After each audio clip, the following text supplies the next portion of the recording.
This is Newcap News with Jeremy Thompson. Good evening and thank you for joining us. Frustration over the federal government's approach to reforming the agency that looks after oil and gas on reserve lands is being cited as one of the reasons behind a $3 billion lawsuit initiated by the Onion Lake and Poundmaker First Nations.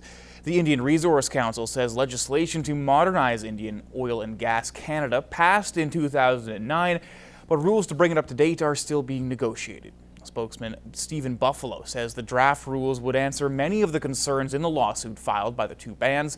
The suit, which is likely to be joined by other First Nations in a class action, alleges the agency mismanaged energy resources on their lands. Well, the Liberal government could end up running $90 billion in deficits over the four-year mandate. Now, that's according to a new study from the National Bank. It says the weaker economy due to falling commodity prices could put the government books deeper into the red than expected by about $50 billion. The Liberals have promised to spend billions to stimulate the economy through infrastructure projects. During the election campaign, they said they'd run deficits up to $10 billion. But lately have stayed away from talking about specific amounts. Well, Lloydminster residents will get the chance to engage with the city and ask questions about major initiatives once again at the second Your Voice Night. Scheduled for February 23rd, the event is aimed at continuing the feedback loop in the community. This is their community. It's their opportunity to start getting engaged with some of our major projects that we're working on, and it's a great opportunity to come get to know our staff and ask questions that are on their mind. All members of council and the senior leadership team will be present to speak with residents and hear their concerns on a specific set of topics. Director of Strategy Sharon Herbus says the event will be similar to the last one. 7 stations will be set up to provide information on some of the biggest projects and proposed bylaws. There will be some updates on our wastewater treatment plant.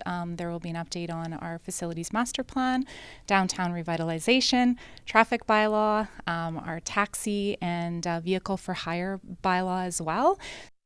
Herbus says the city incorporated some of the information and concerns they received from the last event into their purchasing policy and code of ethics. Everyone is welcome to attend the Your Voice Night at E.S. Laird Middle School between 5 and 8 p.m. on the 23rd.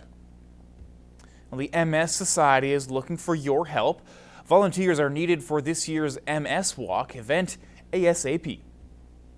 We have a lot of people living with MS in our community. You might not know that just to see people out and about, but we do have quite a prevalent population of people living with MS here in the community, so it is very important that we have programs and services available. The Society is looking for walk committee volunteers. They meet once a month until walk day for the preparations. The Society is also looking for help on the actual day of the walk. So the main purpose of seeking volunteers is to have more community engagement, to have more volunteers come out to help, to be able to offer better programs and services, more programs and services for people living with MS.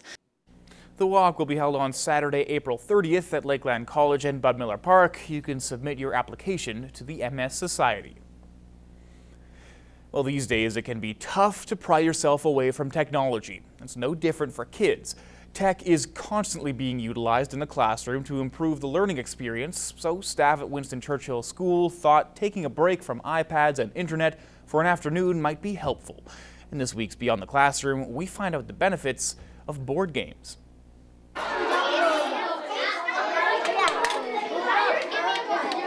It's fun getting into trouble for these students at Winston Churchill Elementary. Each of them has brought in a game to play with their peers. I just came from one room where someone was building circuits, which is pretty neat. Then there's Monopoly, there's Trouble, there's Snakes and Ladders. I walked by an awesome game of Operation where they're zapping each other. It's the first time the school has taken part in Global Play Day.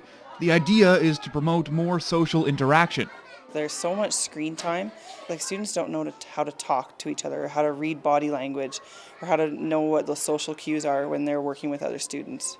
With some games, the whole point is social interaction, like headbands.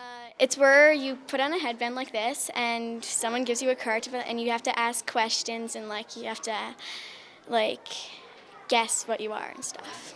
It's just fun to get together with other grades and play games and have fun. Whether it's left-hand red or a successful catch, the games bring the students together in a way that recess doesn't usually accomplish. That requires them to run around and have fun, but this one is more sitting down and focusing and thinking and being able to talk to each other. Like if it's a 4-player game, you probably at least want 3 because it sort of gets boring if you just have 2. If we were just on electronics the whole time, we wouldn't be talking and working together and stuff. Playday was a complete success. Students and staff are already looking forward to doing it again next year and maybe playing more games at home too.